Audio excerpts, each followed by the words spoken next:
რა გამოიკვეთა Paris Saint-Germain-ის თამაში? ტაქტიკური პლუსები და მინუსები, კარგი და ცუდი ამბები. კვარამ კი დაგვანახა, რომ რამდენიმე პოზიციაზე შეუძლია ითამაშოს. ვინ დაჯდება სათადარიგოთა სკამზე PSG-ს შემტევი 4-ულიდან? რატომ ჩამოიშალა Manchester City? სამი მთავარი ფაქტორი არსებობს ამის. და ვინ შეგვიძლია ჩავთვალოთ წლევანდელ ჩემპიონთა ლიგაზე მთავარ ფავორიტებად. ამ თემებზე დღეს მექნება ცრუცხრიანში საუბარი. სანამ ახლა გადავიდო და უშუალოდ ანალიზზე, იქამდე კვარას მინდა დაბადების დღე მიულოცა 24 წლის გახდა, პირველ რიგში უსურვებ პირად ცხოვრებაში წარმატებებს და საქართველოს ნაკრებთან ერთად მსოფლიო ჩემპიონატზე გასვლას. საკლუბო წარმატებას რაც შეეხება, მე დარწმუნებული ვარ, რომ ამას თავის კლუბთან და მომავალ კლუბებთან ერთად აუცილებლად მიაღწევს. და არ დავივიწყოთ გათამაშებაც, რომელიც კვლავ ჩვენთან არის. ამის შესახებ წესებზე, ასე ვთქვათ, რომელიც ძალიან მარტივია, ცოტა მოგვიანებით გესაუბრებით. ახლა კი გადავიდეთ უკვე Paris Saint-Germain-ის ტაქტიკური ნიუანსების განხილვაზე. პირველ რიგში მინდა გესაუბროთ PSG-ს ტაქტიკურ ცვლილებებზე. 4-3-3-ით იწყებენ მარტივად თამაშს, მაგრამ ყოველ 10 წუთეულში, სადღაც 15 წუთეულში გუნდი იცვლის სქემას, გადადიან 3-2-4-1-ზე, მენდეში გადადის მარცხენა ვინგბეკად. კვარა შედის 10-იანზე, ფაბიან რუისი ჩადის დაცვაში მესამე მცველად, მარკინიოსისა და პაჩოს გვერდით და ანუ ეს იწვევს მეტოქის დაბნევას. რა თქმა უნდა, მას თავისი პლუსები აქვს და ასევე მინუსებიც, რომელზეც მოგვიანებით გესაუბრებით. ვიდეოს სახითაც ხედავთ ეს როგორ მოქმედებს ეს ყველაფერი და მენდეში ამ სქემაში ერთ-ერთი გადამწყვეტი ფეხბურთელია, შეგვიძლია ვთქვათ, იმიტომ რომ ნუნუ მენდეში არის მცველი, რომელიც 4-3-3-ში თამაშობს მარცხენა მცველს, შეუძლია 3-5-2-ში იყოს მარცხენა ვინგბეკიც და ასევე სამ მცველს შორის ცენტრში მარცხნივ მდგომი უკანა ხაზელი. ანუ ყველა პოზიციაზე შეუძლია ამ ფეხბურთელს თამაში, თანაბრად კარგად უტევს, იცავს და ძალიან მაგარი პასი აქვს ასევე. ასევე არის ძალიან სწრაფი და ფიზიკურად ძლიერი, მოკლედ ძალიან მაგარი ფეხბურთელი არის, თუ მწვრთნელი ტაქტიკურად გამოიყენებს სწორად. ახლა მინდა ჯერ გესაუბროთ პრობლემებზე Paris Saint-Germain-ის, რომელიც აქვს დაცვაში. ძალიან დიდ სივრცეებს ტოვებენ და გუნდურ დაცვას რასაც ეძახიან რა, შემტევების რო უკან ჩადიან და დიდი ძალებით იცავს გუნდი თავს, ამაში მაგრად მოიკოჭლებენ და მონაკოსთან გამოჩნდა შეხვედრაში, მანამდეც გამოჩნდა და ვინც უყურა კვარას გადასვლამდე Paris Saint-Germain-ის თამაშებს, წელს ყველა რთული თამაში ან წააგეს, ან ფრედი თამაშეს. და მონაკოსთან შეხვედრაში ეს გაშვებული გოლს ხედავთ, რომ პირველს რამხელა სივრცე არის ცენტრში დააკვირდით დატოვებული, აი უბანში რო ერთმანეთში აგორავებენ ბიჭები. ტექნიკურები რო არიან და უბნელებს ძალიან ჯაბრიან, აი ეგეთი რაღაც იყო ძალიან. ანუ არ მიაქცია არავინ ყურადღება, მარტივად 2-3 გაგორება და გაუშვეს გოლი. კი ვიტინიამ დაინახა რაც ხდებოდა და ამოიწია სივრცეში რო იქ შეეზღუდა, მაგრამ მე ვიტინი არ დააზღვია უკვე არავინ და მოკლედ ანუ ერთმანეთს არ აზღვევენ, ვერ ხვდებიან რა უნდა მოხდეს ესეთ სიტუაციაში და ჩემთვის ცოტა გაუგებარი არის. იმიტომ რომ მაღალი დონის ფეხბურთელები ყავთ, ახლა რაც არ უნდა სუსტ წერტილი იყოს დაცვა PSG-ში, მაინც გვარები ყავთ, ასე ვთქვათ, ვარსკვლავური იმიჯის მქონე ფეხბურთელები არიან. მეორე მომენტზე მინდა გადავიდე. ამ შემთხვევაში ძალიან საინტერესო რაღაცა გამოიკვეთა, რომელიც ლიონთანაც შეეტყოთ PSG-ს ცველებს, ერთ სივრცეში იყრიან თავს. ფეხბურთელი ერთი კაცი რომ მოდის და საფრთხეს წარმოადგენს, ეგრევე 4-5 კაცი ეცემა და იქ ვიღაცა ჩარბენს რო აკეთებს ან ზურგს უკიდან შესვლას, მაგრად კიდიათ ის, ანუ არ აქცევენ ყურადღებას რა. ამ შემთხვევაში პაჩომ ძალიან გარისკა და გადაარჩინა, გუნდი პენალტი და წითელი იყო, მაგრამ ნუ გადარჩნენ რა. აი, სადღაც სანტიმეტრები დააკლდა. და ხო არ გაგახსენდათ რამე ამ მომენტში, მიქაუტაძის გოლი მინდა განახოთ ახლა, რომელიც გაუტანა PSG-ს, აქაც ზუსტად ანალოგიური ვითარება, შერკი მიიღო ბურთი საჯარიმოს მისადგომთან, წაესია ეს მთელი Paris Saint-Germain-ი, მიქაუტაძე ყველას დაავიწყდა და ერთი პასი და წკაპ გადაუგდო დონარუმას თავზე. აი ძალიან გაჭრილი ვაშლივით გავდა რა თითქმის ეს მომენტები ერთმანეთს და დამახასიათებელია უკვე ეს შეცდომა, ეს არ არის შემთხვევითი შეცდომა, ამას აქვს უკვე სტაბილური სახე. და რა ვიცი, ლივერპული და ბარსელონა ელოდებათ ამათ მერვედფინალში და როგორ აითვისებენ ის გუნდები ამ შეცდომებს და როგორ შეუულიათ დასაჯონ თავიანთი მეტოქეები პრემიერ ლიგაში, ლა ლიგაში და ჩემპიონთა ლიგაზეც გვაჩვენეს ეს ყველაფერი. ახლა ვიღაცამ კი შეიძლება თქვას, რომ აი მონაკოა და დიდი ფორა აქვს საფრანგეთში და არ იკლავენ თავს. ეს ერთის მხრივ არის არგუმენტი კი ბატონო. მაგრამ მეორეს მხრივ ჩემპიონთა ლიგაზე ვისაც შეხვდნენ, ხო, არსენალთან წააგეს, ბაიერნთან წააგეს, ატლეტიკოსთან წააგეს, PSV-ს სახლში ვერ მოუგეს, ფრეი თამაშის.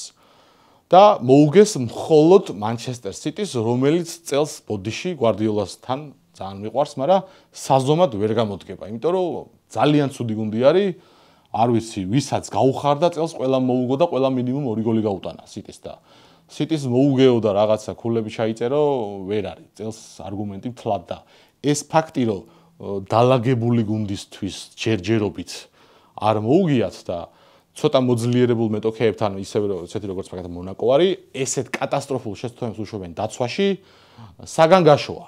ძალიან საგანგაშო არის. რა სიტყვით თქვენ ამ თემაზე, რამდენად შეიძლება რომ გაუქაჩოს ლივერპულს და ბარსას მეროთფინალში Paris Saint-Germain-მა დაწერეთ კომენტარები და ამ დაცვის ამბებზე თქვენ რა შენიშნეთ, ცოტა ისეთი რაიმე ნიუანსი, რაც დამახასიათებელია. დაუშვით კომენტარები და აუცილებლად დაალაიქეთ დღევანდელი ვიდეო. ახლა მინდა დემბელეზე გადავიდე. ლუის ენრიკემ დაანონსა, რომ სამეული შეიცვლიდა წინ პოზიციებს და როლებს გაცვლიდნენ, ეგრეც იყო, ნახეთ ბოლო 2-3 თამაში. ბარკოლას გარდა, ბარკოლა ორივე ფლანგზე თამაშობს და დანარჩენი დემბელე ყო, არა? ყველგან დუეტს, ყველა პოზიციაზე თამაშობენ აბსოლუტურად. და რაც გამოიკვეთა, ცრუცხრიანად თამაშობს ხვიჩა, უფრო მეტად ცრუცხრიანად, თორსა შუაში შემოდის, ვიდრე დემბელე. დემბელე თამაშობს, რაც დავაკვირდი ბოლო მატჩებში, უფრო გამოკვეთილი ცხრიანია რა. იმდენი გოლი გაიტანა და გარდა ამისა, ცრუცხრიანი რა არის, ხო, თავისი არსით ცოტა უკანონო ჩამოიწიო და ნახევარმცველებთან უნდა კონდეს ურთიერთობა, ხო? აი ამაში მოიკოჭლებს დემბელე და კადრებსაც ხედავთ, მარტივ შეცდომებს უშვებს, როდესაც ცდილობს, რომ ეს ცრუცხრიანი ცოტა 10-იანი რაღაცა როლი შეითავსოს, ვერ უკაჩავს IQ, ასე ვთქვათ რა. და თავდასხმაში, რაც თვითონ თქვა, მატჩის შემდეგ ბარკოლა და კვარა ისეთ პასებს მაძლევენ, რომ იზღდამჩენია გოლი გავიტანო და მართლა ეგრე არის. ანუ ძალიან კომფორტულად გრძნობს თავს და ვინ იფიქრებდა, რომ დემბელესგან 9 ნომერს მივიღებდით, სადღაც რავი 1 წლის წინ, ვერავინ წარმოვიდგენდით ამას. ზოგადად კარგ ფეხბურთელს თუ ვნახავდით დემბელესგან, ეგეც რთული დასაჯერებელი იყო ჩემთვის. მაგრამ ფაქტია, ასე გადაკეთდა და კვარაცხელია უფრო მეტად ირგევს აი ამ ცრუცხრიანის როლს, ეხლა გადავალ ავტომატურად კვარას ამბებზე. ყველაფერი გვანახა, კვარამ მონაკოსთან ქონდა პირველი ისეთი ცოტა სოლიდური შეხვედრა, რომელიც სასტარტოდან დაიწყო და სამივე პოზიციაზე გამოიჩინა თავი და სამივე პოზიციაზე რაღაც შემოგთავაზა.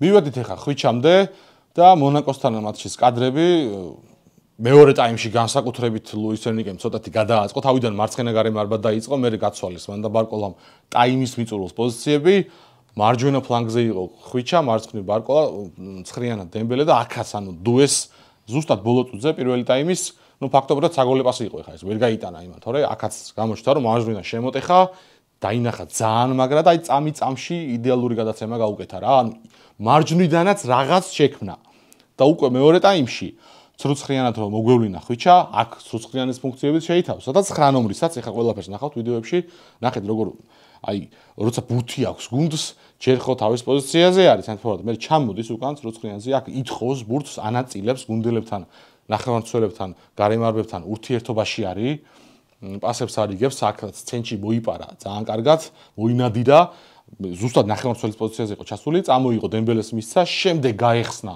9 ნომრად ძალიან კაი მანევრი გააკეთა და მცველის ზურგს უკან შეიპარა და აქ რავი, პენალტის დანიშვნაზე მე მგონი თავისუფლად შეიძლებოდა საუბარი და უბრალოდ გაატარა რა საჯმა ეს ეპიზოდი, იმდენად მნიშვნელოვანი მომენტი მატჩში არ იყო, თორე რავი, ჩვეულებრივი პენალტი იყო ჩემი აზრით.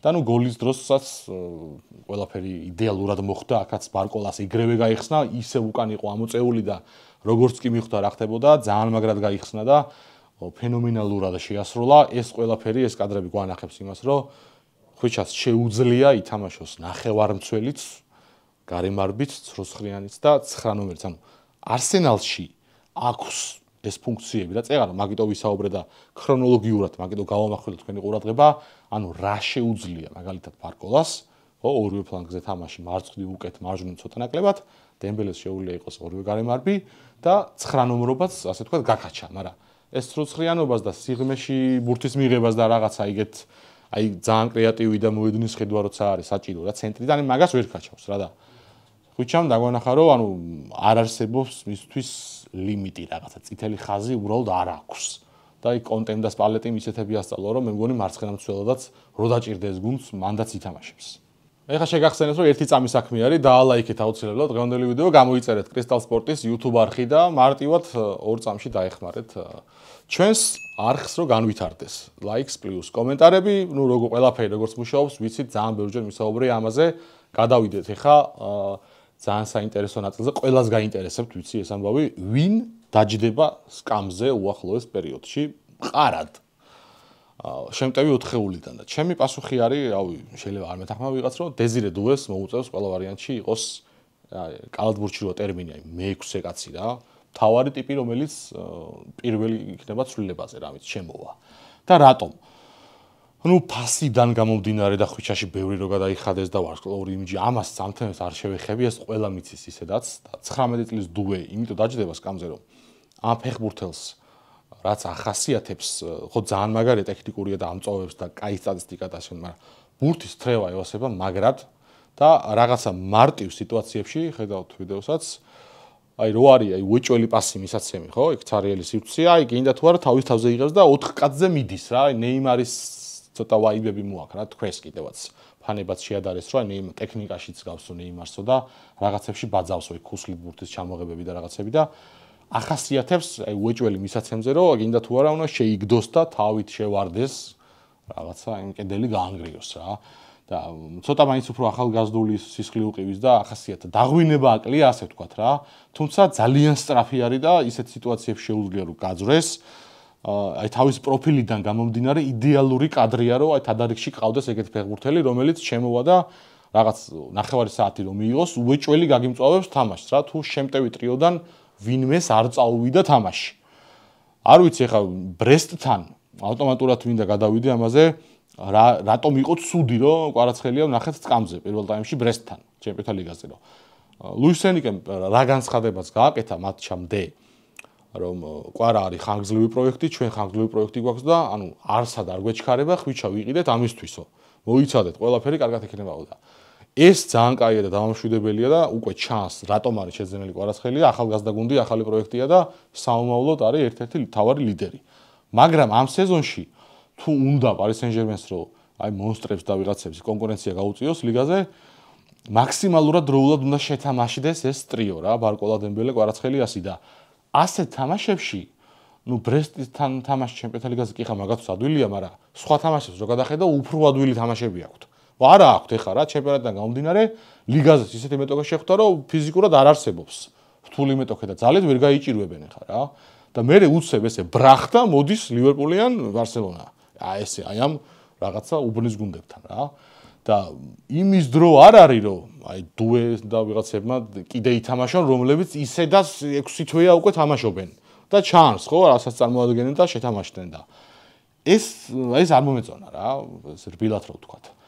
რა თქმა უნდა, ნუ ნაწუნებული ვარ, ეხლა ძირითადში იქნება შემდეგ ტურში ლიგა 1-ის და ალბათ განმეორებით თამაშიც ლიგაზე ბრესტთან ხვიჩა დაიწყებს. ეს რო არ მოხდეს, არ ვიცი, კატასტროფა იქნება და მაგრად გაუჭირდება შეთამაშებენ, რომ ვინმე თუ ფიქრობს ვიღაცა რომ ერთი ადამიანი მაინც რომ ბარკოლა, დემბელე და დეზირე დუე ლივერპულს ან ბარსელონას ჩემპიონთა ლიგიდან გააგდებენ, რავი, რა გითხრათ რა. არ ვიცი, რამე ისეთი ირწმუნეთ უფრო უცხოპლანეტელების არსებობა უფრო რეალური არის ჩემი აზრით. ხო და კვარაცხელი ამიტომ არის ნაყიდი, რომ რთული პრობლემები გადაჭრას ამ გუნდმა. და რთული პრობლემა უკვე მეროთფინალში ელოდებათ. რას ფიქრავთ თქვენ ამაზე და ანუ კი ვიღაცები შეუვარდნენ უკვე აგინეს Paris Saint-Germain-ის Facebook გვერდს, მაგრამ მოდი ცოტა ვაძროვოთ და ერთი თამაში გაუტაროთ. იქნება და რა შვება ეს კაცი. მაგრამ საფრთხეები და მოსალოდნელი რისკები ჩემი აზრით ასე განვიხილე მე და სავარაუდო შემადგენლობაც აი ესეთი უნდა იყოს Paris Saint-Germain-ის რთულ შეხვედრებში. ყველანაირ ექსპერიმენტზე ენრიკე უარს ამბობს, როცა მეტოქე ოდნავ რთულია და უეჭველი მოსაგები აქვს, გამოდის 4-3-3-ით და ცენტრში დგება რუისი, ვიტინია და ნევეში. აქ არანაირი დუეს ჩამოწევა და 4 შემტევით გასვლა და ეგ უფრო ისე რა იქეთ რეიმსებთან და ვიღაცებთან, ლეავრებთან ითამაშებენ ეგრე. მაგრამ ლიგაზე და რთულ გუნდებთან არის 4-3-3, მხოლოდ 3 შემტევით. ერთ კაც ყველა ვარიანტი უწევს სკამზე დაჯდომა. აბა ეხლა ველოდებით თქვენს კომენტარებს, რამდენად მოუყვებით ამ თემაში. ეხლა გადავალ Manchester City-ის ჩამორღვევაზე, რატომ დაიმართა აი ამ სუპერგუნდს ეს რა? კი არის ერთი საინტერესო მოსაზრება ინტერნეტში, რომ აი ცოლი რო დაშორდა, თურმე იყოფილა გვარდიოლას თავარი ეს ტაქტიკოსი და ყველაფერს ეგ ხაზავდა ეგ ხალი რა. მაგრამ ეგ ისეთი თეორიაა და ფენომენია დაახლოებით აი ფეხბურთელი რო ცოლს მოიყვანს და ორ თამაშს რო ჩააგდეს და აუ всё დაიხა რა. ცოლი მეიყვანა მაგან სიმონ და всё რა. ამის გამო ვეღარ თამაშობს. აი დაახლოებით ეგეთი ფენომენი შეიქმნა უცებ. ახლა სერიოზულად გადავალ სიტის პრობლემების განხილვაზე. პირველ რიგში რა თქმა უნდა როდრის ტრავმამ, ანუ პირველი აგური ჩამოაგდო გვარდიოლას ციხესიმაგრიდან, მაგრამ მოდი ამ თემაზე რო არ ვისაუბროთ, ტრავმები ცოტა ისეთი საკითხია რა, რეალს ნახევარი გუნდი აკლია, თუმცა მაინც არის უმაღლეს დონეზე. რამდენადაც შესაძლებელია და სამი ფაქტორი არის ჩემი აზრით, რის გამოც გვარდიოლას გუნდი დაინგრა. პირველი არის ბერნარდო სილვას და დე ბრუინის აბსოლუტური განულება. დე ბრუინმა საერთოდ დაამთავრა ჩემი აზრით კარიერა და სადმე ყატარში წავა ზაფხულში. ვერაფერს ვერ ქმნიან კრეატიულად, ვერ უძღვებიან გუნდის შეტევებს, თავარი კრეატორები ეგენი არიან. არაფერი დასამახსოვრებელი წელს არ გაუკეთებიათ. მეორე არის გარემარბების, არ ვიცი, ყველაზე სუსტი პერფორმანსი, რაც მე მახსოვს სიტის შესრულებით, დოკუ, გრილიში და სავინიო, ანუ ვერაფერს ვერ ქმნიან მოედანზე რა, 0 გოლი, 0 ასისტი, 0 დრიბლინგი, არანაირი გამწვავება და ფლანგიდან გუნდი ვერ უტევს რა. ცენტრში თავარი ტვინები გათიშულები არიან, ფლანგიდან გარემარბები ვერაფერს ვერ ქმნიან. და ამას ემატება ის, რომ დაცვაშიც ფლანგებზე ყავს ცენტრალური მცველები პეპს. ხო, კაილ უოკერი გაუშვეს შუა სეზონში გუნდის კაპიტანი, რავი, თილისმა ყველაფერი იყო ეს კაცი. ლიგა რომ მოიგეს, მაგას ძალიან დიდი როლი ჰქონდა და ასე შემდეგ და მოიყვანეს ხუსანოვი ზამთარში. ხუსანოვს არაფერს ვერ ჭით 20 წელი ცენტრალური მცველი არის, მაგრამ ეგ კაცი შეიძლებოდა რომ იყიდათ რომელიმე ცენტრალური მცველის ნაცვლად, მაგალითად სტოუნსის ან აკანჯის ან ვიღაცის და არა უოკერის. ძალიან გაუგებარი სვლა იყო ეს, იმიტომ რომ სწრაფი ფეხბურთელები უბრალოდ გუნდს აღარ დარჩა. მატეუშ ნუნეში რო გადაწიეს მარჯვნივ საყრდენი ნახევარმცველი, ეგ რითი იხსნება მე ვერ, ანუ კი ფილიპ ლამს მარჯვენა მცველი იყო და საყრდენობა მე გვარდიოლამ ასწავლა და რაღაცები კი გადაუკეთებია, მაგრამ ეს კაცი სხვა გაბარიტების და შესაძლებლობების არის, არ გამოდის მაგიდან რა, ფლანგის მცველი რა. და რეალთან მატჩი ვინც ნახეთ, ეტყობოდათ ყველა სწრაფი შეტევა რეალის მიდიოდა კარამდე. არ შეიძლება რა, ყველა გარბენი კარამდე მოგდიოდეს ეგ რა. და ძალიან სწორად შეაფასა უეინ რუნიმ გვარდიოლას ეს ძალიან ცუდი სვლები და უოკერის გაყიდვა. ვფიქრობ, ყველა ხედავდა თუ რამხელა მნიშვნელობა ჰქონდა უოკერს მანჩესტერ სიტისთვის. ძალიან უცნაურია მისი მილანში იჯარის წესით წასვლა. ნახეთ რა მოხდა რეალთან. აკანჯი მარჯვენა მცველი არ არის. ნიკო ლუისი ჯერ კიდევ ახალგაზრდაა. სეზონის ამ ეტაპზე, რომელშიც ახლა სიტი იმყოფება, გუნდის კაპიტნის გაშვება წარმოუდგენელია. რთულია რომ ეხლა რუნის არ დავეთანხმოთ ამ ამბავში და სატრანსფერო ფანჯარა დაიხურა, სიტი ვერაფერს შეცვლის, დიდი ალბათობით ლიგიდანაც გავარდებიან. ნუ რეალი ბერნაბეუზე რასაც უშვება სიტის ვიცით, ეგ ამბავი, ნუ სასწაული შეიძლება მოხდეს, მაგრამ კაი, ნახოთ. ეს არის ჩემი აზრით ის მიზეზები, რაც დაემართა მანჩესტერ სიტის. არ შეიძლება რომ რეალთან გახვიდე 5 ცენტრალური მცველით. არ შეიძლება მბაპე, როდრიგო, ვინისიუსთან ეგ ჩაიდინო უბრალოდ. დაუშვებელი არის.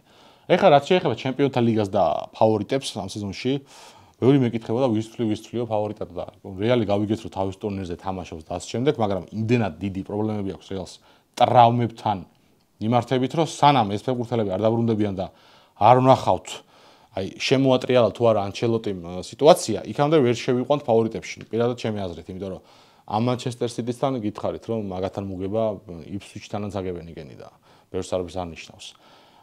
დაველოდოთ რა მოუვა რეალს ტრავმების ამბავში და ამოცემულობით და შემადგენლობით და თამაშით, რავი, ლივერპული, ბარსელონა, ინტერი, ეს სამი გუნდი ყველაზე, ასე ვთქვათ, ჩამოყალიბებულ ფეხბურთს თამაშობენ და ანუ იცი რომ გამოვა რაღაცა პირველ წუთზე, აი მე ამას იზამს და თუ გაუჭირდა, მე ამას იზამს.